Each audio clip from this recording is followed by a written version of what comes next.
So one of the biggest discussions that we've had going through this is the governance of the Marine Highway. There seems to be a lot of challenges in dealing with that as far as the current structure. Think of it as a lot of people on the rudder and not too many people on the oars. So we just go in circles, and we've got quite a challenge. So if we take a look at just the maintenance issues, we have not had as much planning as we need going forward in planning our maintenance schedules on the ships. Not only ongoing, the standard year-to-year maintenance, but new construction.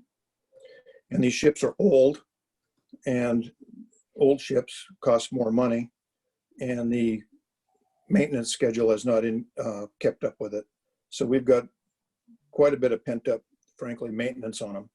We have 3 ships right now that are tied up in Ketchikan, costing about $150,000 a month, and they're heading off to the scrapyard. So they're the 2 fast ferries in the Malaspina, and we need to divest ourselves from those as soon as possible. They are not going to go back into service. I guess the discussion this morning isn't so much a political discussion as far as kind of where we're going. So it's not a discussion if we like the Malaspina or we don't like the Malaspina, or we like the fast ferries or don't like the fast ferries. They're not going to come back into service. So we need to just, deal with it and move on. We have a shipyard that has about 80% of its book of business in maintaining our ferries. And we need to schedule, that's the Alaska Ship and Dry Dock in Ketchikan. We need to have a better scheduling service for the shipyard so they know when the ships are going to be in the shipyard and when they're not, so they can go out and secure other work for the shipyard. So the lack of planning on maintenance and scheduling rolls back down to the shipyard, which rolls on to ADA, because ADA, Alaska Industrial Development Authority, a branch of us, the state, own the shipyard, and there isn't a return on their investment directly from the shipyard as far as monetarily. We have also a lot of challenges dealing with shoreside versus ships. For instance, we have a substantial lack of scheduling and maintenance on some of the ships. And when I'm talking about maintenance, not anything to do with safety. I'm just what I'm talking about is, staying ahead of the curve so ships don't break down, those type of things. We have no safety issues to speak of. And that was a very good outcome of the study. And clearly they have a very long safety record that goes back decades. But we do have a lot of money going in the shore side and not enough money going in the ships. We've got 2 ships built now, brand new ships that are tied to the dock with nowhere to go. The shore side was not prepared to receive them. And they're put a side door in one of them. And they're trying to modify the second one to deal with that issue also. So we've got 2 brand new ships sitting there tied that are, costing us a lot of money just to have them tied to the dock. So we've got those issues to deal with, and that would roll into Lynn Canal service and the Cascade Point.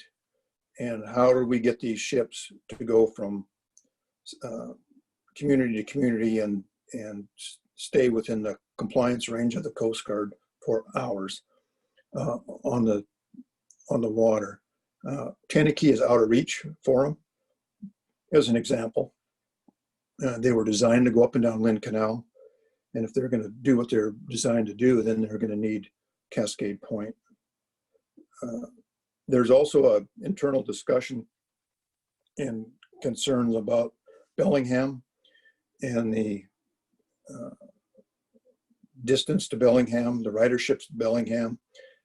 It has fairly nice looking revenue generation, which means we would just lose less money. No route is positive. All routes are negative. So We are in a discussion over Prince Rupert. Most of the people would like to go to Prince Rupert, Alaskans, because we can get to Prince Rupert affordably. For you to take your car to, or your truck or your RV to Bellingham, you better get out your wallet, because you're going to have to get it back. And most people can afford to get to Prince Rupert and drive, but not Bellingham. Bellingham supports the military and, frankly, a lot of employees, and also folks with DUIs that can't get through Canada. So we've got some current financial issues that we're dealing with. We've got the COVID issue that, the whole world is struggling with. It has affected the Marine Highway, not dissimilar to all the other businesses. So their revenue's way down. Their costs are pretty static. And within a month of the first fiscal year, we were getting queued up by the administration that we're going to need a supplemental for the Marine Highway. They're going to, I'm sure, try to be creative and trying to minimize that supplemental, but at the end of the day, this winter I expect a fairly substantial supplemental into the tens of millions. So that's going to lead to a whole political discussion internally in the legislature on how do we fund the Marine Highway, and do we get the political support to even fund the supplemental budget to get it through to the end of June. That is yet to be decided. And then the next FY22's budget numbers, that has even surfaced yet. So the Marine Highway financially is getting worse, not better. The support of it is getting weaker, not stronger, outside of coastal Alaska. And you'll see that, I think, in the discussion also with the Cross Gulf Ferry. We need to get ships replaced, get the old ones out of the water and newer ones in. And the Tuscamina needs to be replaced to get to Kodiak and out to the chain. There is a substantial amount of political interest to just not do that. And we're going to have to deal with that politically. I think that ship needs to be replaced sooner than later. And later, or sooner is we're lucky to get it within 4 or 5 years. So maybe if we're lucky, we get it in 4. That's probably a $250 million, $300 million purchase. And then that's only one ship, and we need to do the other ones also. So I would expect that there'll be a lot of discussion going forward to have a Marine Highway look something more similar to what it did in the 60s and 70s, with feeder routes feeding into it. Those that support the Marine Highway and the Marine Highway and don't recognize one day they're going to get up and there's probably not going to be the Marine Highway and they're going to have no transportation, may want to reconsider their position. We've been trying to extend some road connections so we can maintain a transportation corridor in Southeast. So there has been a lot of activity to basically block that. And the Marine Highway gets weaker and weaker as time goes on.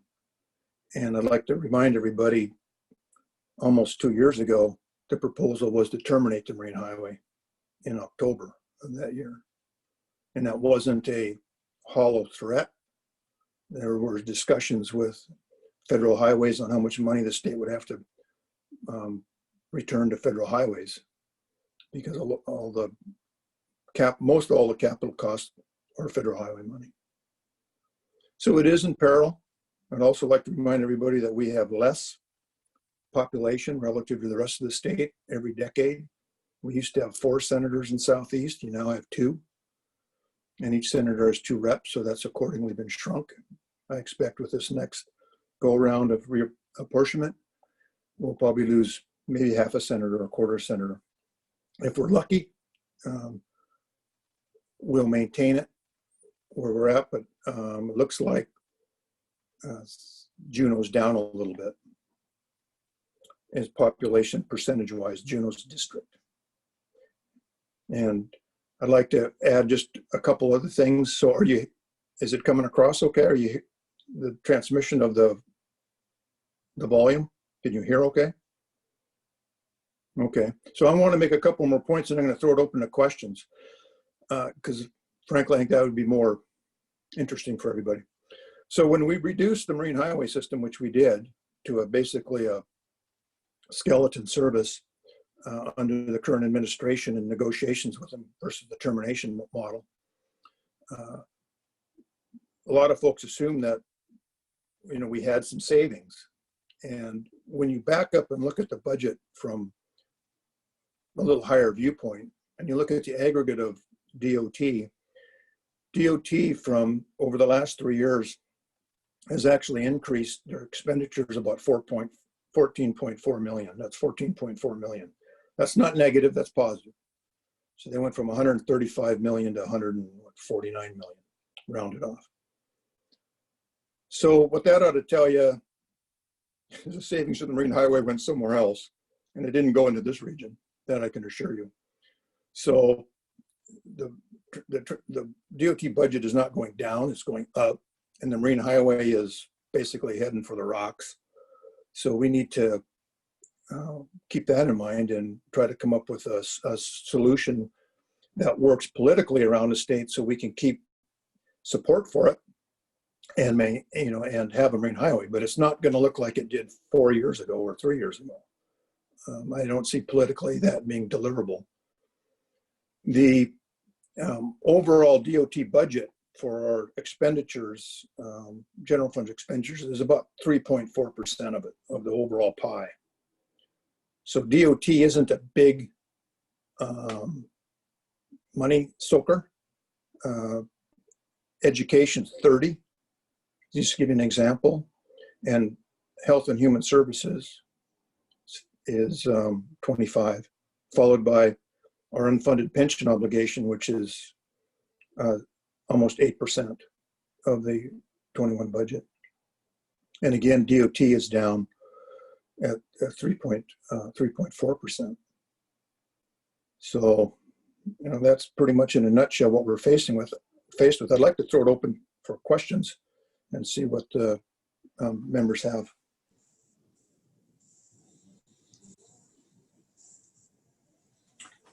I have a question, actually. Go ahead, Senator Jill. Stedman, thank you. So this is not any positive, there's no positive news in what you've just told us. Do you, through your group, have you found anything positive? I mean, where do you move forward other than trying to get the budget passed through the state that you need? Well, I think the most positive thing is we don't have we have a good safety record with the Marine Highway. We don't have internal issues with that. We've got to come up with some governance model that's going to work. And that there's been a lot of talk about separating it out like the railroad. The railroad is a real estate company that happens to own a railroad. And the Marine Highway is not going to get a railroad, or excuse me, a land grant to run, or a big cash infusion as an endowment. So the railroad model is just static in the air. But having a separate board to administer the Marine Highway, along with professional people that sit on it, will go a long ways. And I think this report will kind of lead to that direction.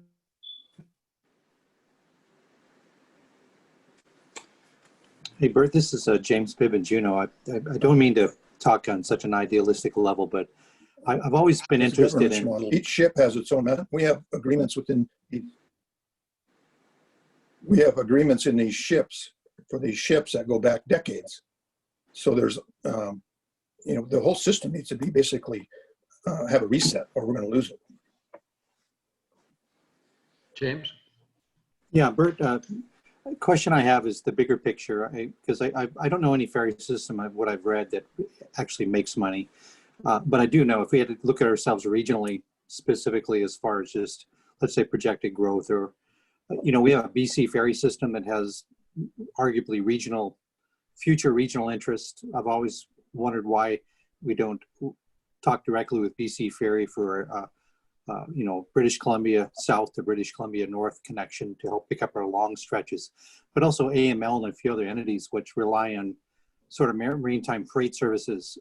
And I know we do a lot with that. I know we try to send freight, but it seems to me that if we had to put any economic engines into our ferry system, it has to look at things on a regional level, such as partnership with BC Ferries, AML for, higher end fast freight trafficking. And then the other thing had to do with putting the pressure back on our communities to be partnerships. I often looked at what happened in the Canadian railroad system when they had to finance these large stretches of railroad. They worked together with communities to place major hotels and did partnerships on more of an individual tourism. And these are not, these aren't real things we can compare apples to apples, but are there any entities looking at creative sort of regional entrepreneurial and bigger ideas as far as how growth could be created? Short answer to that is yes. That discussion with BC Ferries has been underway since last winter. That would be a connection into Prince Rupert and South. And actually the conversations even do we dead end the Canadian ferry system in Ketchikan?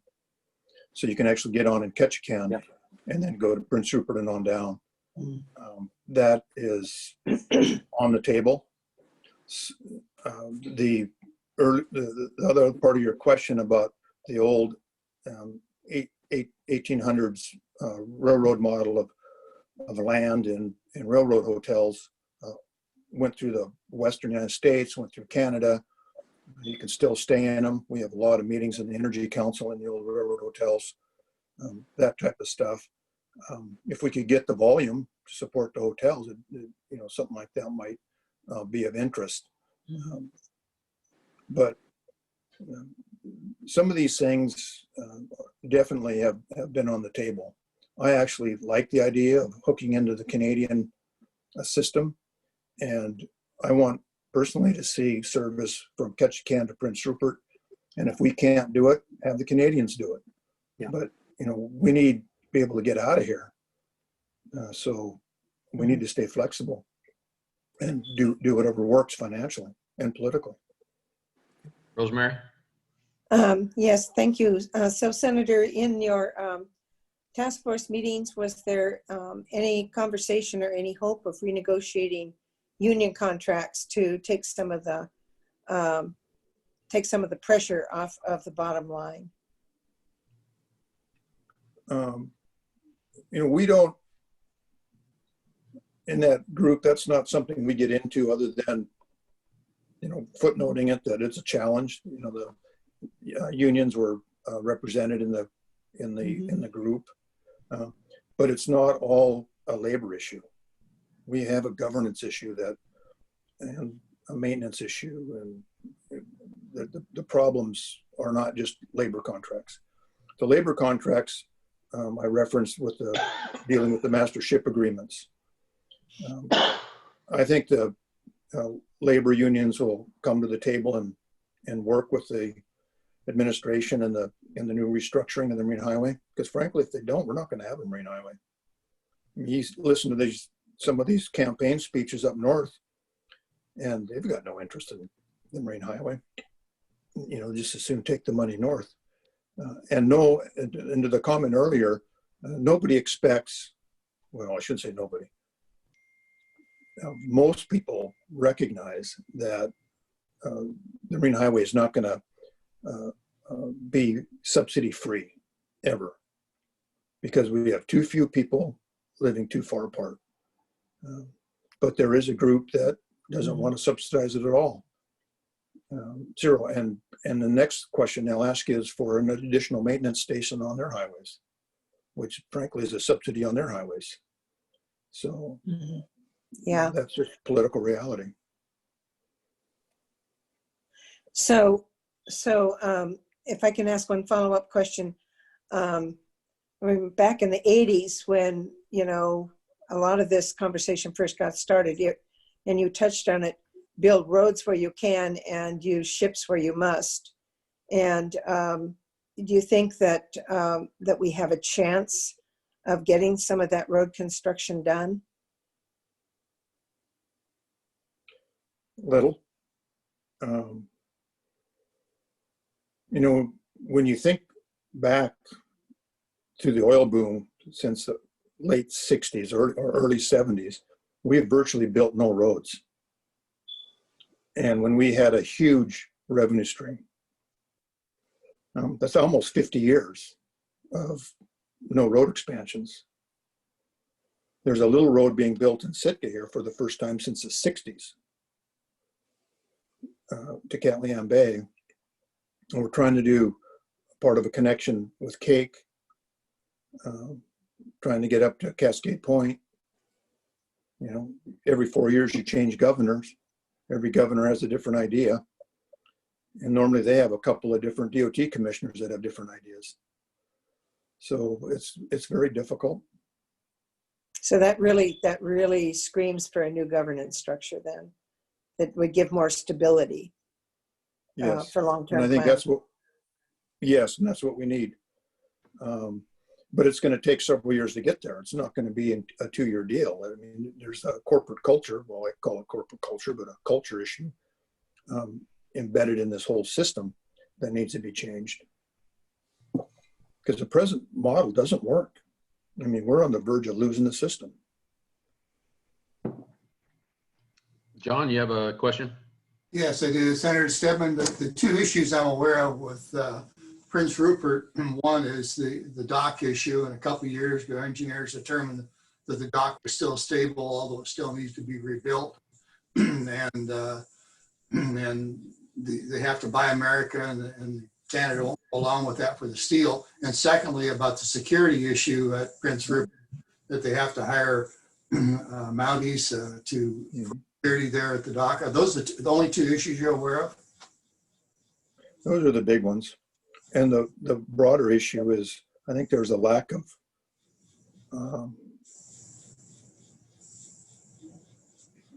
what do you want to say? Well, I think DOT's position is Bellingham. I think the public's position is Prince Rupert. Therein lies another discussion. So I don't think DOT is too excited about going to Bellingham, or excuse me, to go to Prince Rupert. I look at it from a different perspective. The folks in Southeast, you know, can they afford to get their car south and back?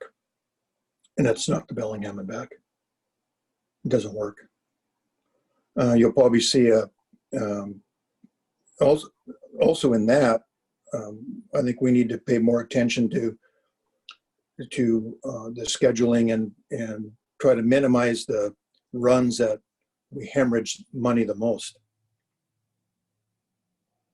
In other words, look at cutting our lost leaders. Also next week, within the next 2 weeks, the two fast ferries will be officially listed for sale. So I'm in the process of doing that under contract with DOT. If it's up to me, I'd take them to the smelter. I don't like having $150,000, $175,000 a month going out the door. They've been sitting there too long. Right. You know, from my perspective, just get rid of them. You know, we've got to stop the financial hemorrhage, or we're not going to have the votes to even run the system. John Pugh? Yes, thanks for being here, Senator Stedman. And one of the questions I have is partly with the Marine Highway, partly sort of broader for the whole state. You mentioned the real serious problem of deferred maintenance on the vessels and so on, and planning maintenance. And, you know, it seems like that's a serious problem, not just for the Marine Highway system, but throughout our state for all our infrastructure, as well as from our local communities. Do you have any suggestions in the long run for the state how we may get to a bigger discussion of that. I know a number of years ago, the legislature got, when you were in there, you did a study of how much we had deferred maintenance we had. I think it was over $1 trillion in the state when you counted roads and buildings and all. I'm sure it's still at that rate. Is there a way, has anybody looked at, is there a way of doing a fund, developing something where we really could do more like a business and have deferred maintenance built into our budget so that we didn't get into this problem? Well, I think we need to fix our structural deficit issue first. And unfortunately, I expect the deferred maintenance to continually build on us, as we've had fairly minimal capital budgets the last several years. So I think that problem's going to get worse before it gets fixed.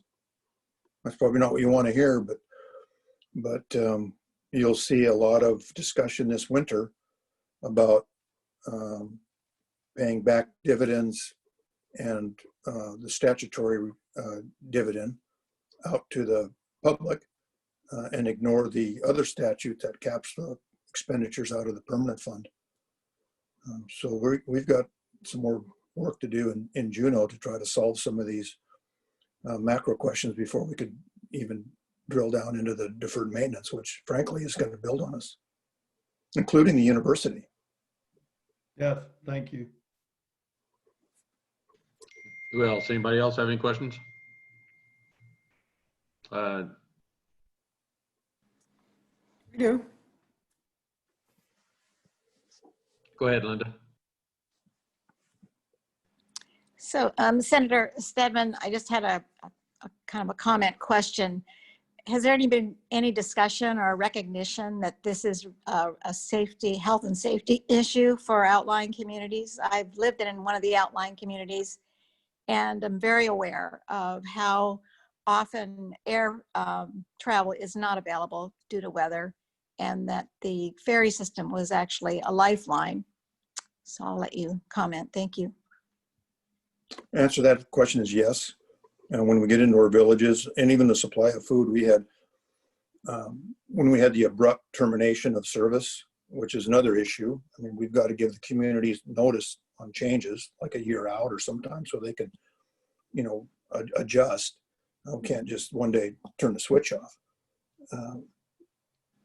So your short answer to that is yes, that is a concern.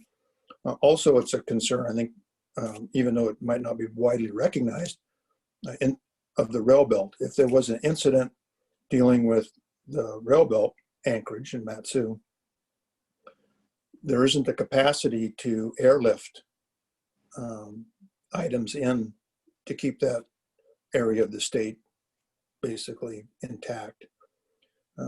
So the Marine Highway actually is a backup system in case there was a catastrophic event dealing with interior Alaska. Now, also, the Kennecott's a command vessel if there's an oil incident.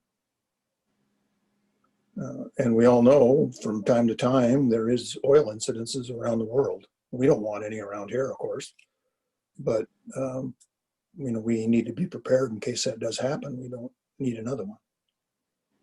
So there's the Marine Highway is far-reaching into all geographical areas of Alaska.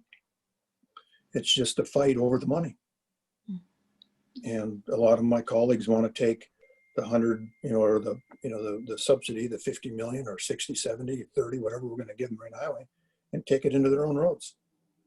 It's just that simple. And they'll argue that there's more of them than there are us, and it's a democracy and let's vote.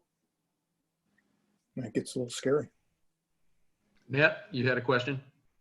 Yes, thank you so much, Senator Stedman, for all the work that you're doing. And I'm sure it is not easy. It's not easy listening to this. I've ridden the ferries since they first came on in the 60s.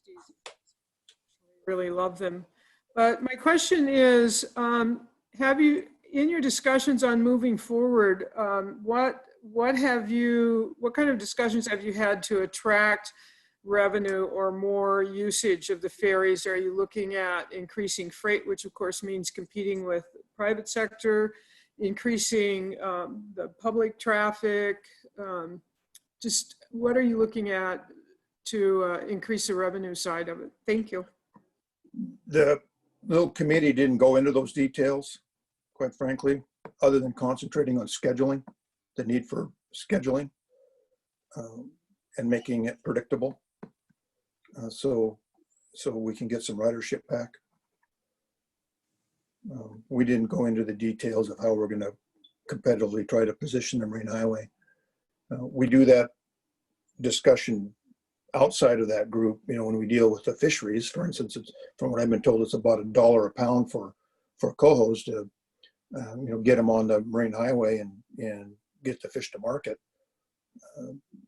So it's out there, but you won't see that detail in this report coming out in the next couple of days. Rosemary?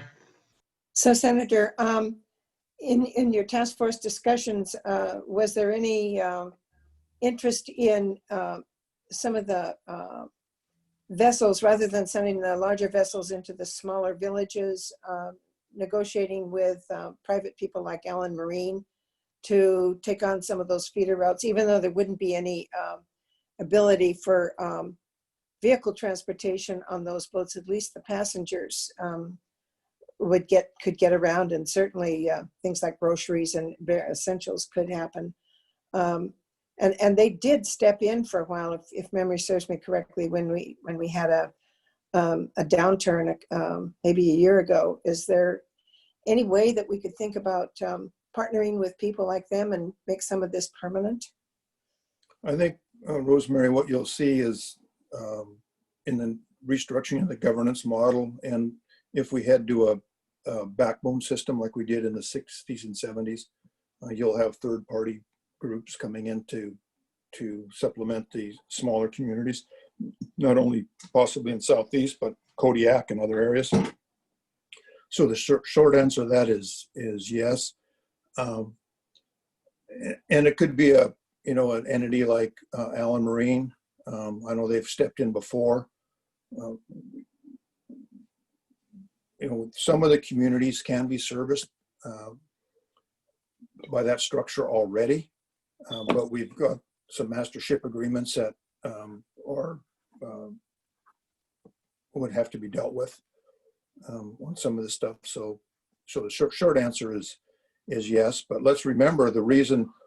If the third party came in and started carrying cars and trucks, they'll be in the same boat as the Marine Highway as far as, into a hemorrhage situation. So, and I also like to note that we have the Inter-Island Ferry. Yeah, that was my follow-up question. Yeah. And we used to subsidize the Inter-Island Ferry $500,000 a year, which was pretty skimpy.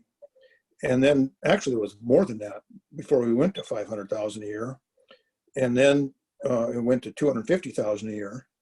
One boat is kaput and the other boat just broke down. So they're not going to have any service, from my understanding, for the next 3 weeks, according to what was in the paper this morning. So even the subsidy to the Inter-Island Ferry is too small. And that was hard to get to 500, and that was under a previous governor, a couple of governors ago, back to Parnell. And then it has now, over the last couple of years, eroded down to 250. They can't keep up. 250 doesn't work for them. So, that is a model that can be successful with the help of the state. But let's also remember that the Marine Highway helps them a lot with shoreside, helps them with engineering, helps them with, for many angles other than just a cash subsidy from the Treasury. Thank you. Anybody else have a last question for Senator Stedman?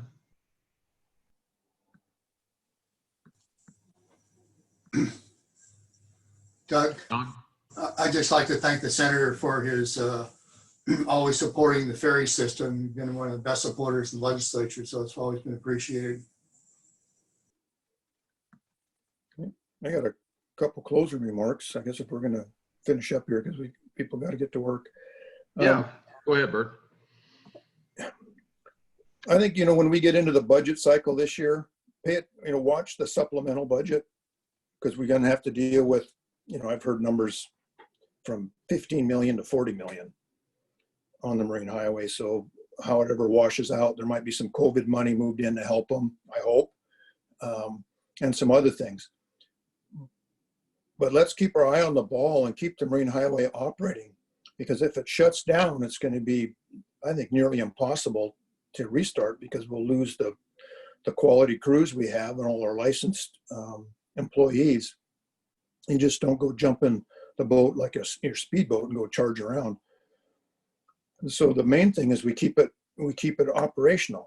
And if we end up with struggling for a couple of years, that's fine, but not fine, but it's better than having it all tied to the dock. So that should not be an accepted solution, is tying the system up and restructuring it. We need to operate it and hopefully take a look at this report and try to work with what we can in it and step through this process the next 2-3 years, and then slowly work our way to a new governance model that gets some of the politics out of the decision making, and some ability for the Marine Highway to have some long-term stable planning.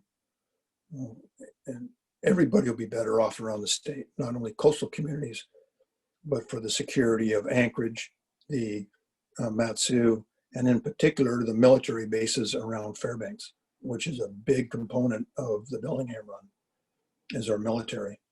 And that is going to get bigger in Alaska, not smaller, with the military buildup out of Fairbanks, and with the Air Force and the missiles, and the U.S. Navy build out in the North Pacific.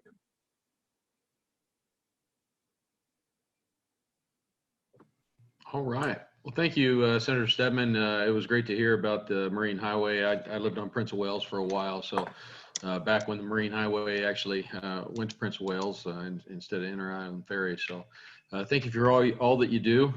Good luck this winter. Bulbs.